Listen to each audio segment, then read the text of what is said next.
اس گھر میں محمد علی جناح رہتے تھے. یہ ان کا اسکول ہے, یہ ان کی اہلیہ کی آخری آرام گاہ, اور یہ جناح ہال ہے جہاں سے ان کے سیاسی و سماجی کیریئر کا آغاز ہوا, اور یہ سب ممبئی میں ہے. جناح آج یعنی 25 دسمبر سن 1876 میں کراچی میں پیدا ہوئے. تاہم بانی پاکستان محمد علی جناح کا ممبئی سے گہرا تعلق اس وقت قائم ہوا جب وہ مزید تعلیم اور وکالت کی تربیت کے لیے کراچی سے بامبے آئے اور یہیں کے ہو رہے. تقسیم ہند کے بعد بھلے ہی وہ پاکستان چلے گئے, لیکن ان کی دو خاص اور قیمتی چیزیں ممبئی میں ہی رہ گئیں. ایک یہ گھر اور دوسری ان کی اہلیہ کی قبر. اسی مکان میں قیام کے دوران محمد علی جناح نے پاکستان کا خواب حقیقت میں بدلا, اس کے لیے جدوجہد کی اور کامیابی حاصل کی. یہی وجہ ہے کہ پاکستان اس عمارت کو اپنی میراث سمجھتا ہے اور پاکستانی عوام کے لیے یہ ایک تاریخی یادگار ہے. دوسری طرف بھارت سے تقسیم کی سازش کا مرکز قرار دے کر ناپسند کرتا ہے اور اسے بٹوارے کی سازش کا اڈا کہا جاتا ہے. ممبئی کے مالابار ہل پر واقع یہ جناح ہاؤس ایک عمارت نہیں بلکہ ایک عہد ساز گھر ہے. بانی پاکستان محمد علی جناح، مہاتما گاندھی، جواہر لال نہرو اور بھارت کے دیگر رہنما جدوجہد آزادی اور تقسیم ہند سے متعلق یہیں پر تاریخ ساز مذاکرات کیا کرتے تھے. ماہرین کے مطابق سندھ میں ابتدائی تعلیم کے بعد جناح اپنے قریبی رشتہ دار کے ساتھ ممبئی کے ڈونگری علاقے میں رہے اور شہر کے معروف اسکول انجمن اسلام میں بھی 1 برس تک تعلیم حاصل کی. بعد میں قانون کی تعلیم کے لیے انگلینڈ جانے سے پہلے انہوں نے 16 برس کی عمر میں بامبے یونیورسٹی سے میٹرک پاس کیا. ہماری جو شروعات میں جو اسکول بنی وہ 2-3 کمروں کی تھی, تو شروع میں بتایا جا رہا ہے 1 سال کے لیے وہ بھی تھے. انہوں نے کچھ پڑھائی کی اور پارٹیشن سے پہلے ان کا آنا ہوا کرتا تھا.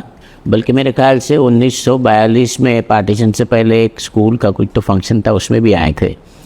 اور واڈیا ٹرسٹ اور دوراب جی ٹاٹا ٹرسٹ سے بھی کچھ انہوں نے امداد لائی تھی اس زمانے میں, ایسا لکھا گیا ہے. لندن میں قانون کی اعلیٰ تعلیم کے بعد انہوں نے ممبئی میں وکالت کا پیشہ اختیار کیا. اس وقت ان کی عمر صرف 20 برس کی تھی اور بامبے میں وہ واحد مسلمان بیرسٹر تھے. بامبے ہائی کورٹ میں پریکٹس کے دوران انہوں نے قانونی منطق کے ایسے جوہر دکھائے کہ بہت کم وقت میں ہی ان کی فصاحت اور چست دلائل کی شہرت ہونے لگی. سن 1918 میں جناح نے اس وقت کے گورنر لارڈ ویلنگٹن کے خلاف ایک مظاہرے کی شاندار قیادت کی. اس کامیابی پر مقامی عوام نے انہیں خراج تحسین پیش کرنے کے لیے چندہ جمع کیا اور پیپلز جناح کے نام سے یہ ہال تعمیر کروایا گیا.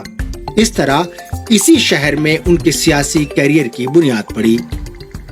After independence, many people have said, change the name. It was People's Jinnah Hall. So if you don't want to use word Jinnah, then you write just People's Hall. So whenever there is a function of Shiv Sena or some parties, they opposite Jinnah, they write People's Hall Congress House. They don't mention Jinnah Hall. Actually name is People's Jinnah Hall. یہ وہ مقام ہے جہاں لوگوں نے محمد علی جناح کی آنکھوں میں پہلی بار آنسو دیکھے تھے. ان کی محبوب ترین ہستی رتن بائی جناح کی یہ آخری آرام گاہ ہے. یہ ممبئی کے بائکلہ علاقے میں واقع خوجہ برادری کے قبرستان کا حصہ ہے. یہ قبرستان کی بلند ترین قبروں میں سے ایک ہے, تاہم سب سے تنہا بھی ہے. کچھ برس قبل تک یہاں عقیدت مند گلپوشی کے لیے آتے تھے, لیکن اب یہ سلسلہ بھی منقطع ہو چکا ہے. پاکستان سے بھی لوگ آتے تھے, یہاں گلپوشی کرتے تھے, پھول چڑھاتے تھے. پورا 50 عورت مرد سب آ کے وہ لوگ بھی آتے تھے, فوٹو کھینچتے. پترکار لوگ بھی آتے تھے. پاکستان سے اب لوگ نہیں آ رہے ہیں, کسی تعلقات کے بنا پر نہیں آ رہے ہیں. مسلمانوں کے لیے ایک علیحدہ ملک پاکستان کے قیام کی جدوجہد میں کامیابی کے بعد محمد علی جناح اپنے نئے وطن پاکستان چلے گئے. جناح کا ماننا تھا کہ تقسیم کے بعد دونوں ملکوں کے تعلقات کم سے کم اتنے اچھے ہوں گے کہ جب دل چاہے وہ ممبئی آ کر کچھ دن اپنے گھر میں گزار سکیں. لیکن سرحد کی لکیریں کھنچتے ہی دلوں کی خلیج اتنی گہری ہوئی کہ ان کا ممبئی واپس آنے کا خواب شرمندہ تعبیر نہ ہو سکا. تاہم کہتے ہیں کہ جن گلیوں میں آپ نے عشق و محبت کے نقوش چھوڑے ہوں وہ آپ کو کبھی فراموش نہیں کرتی.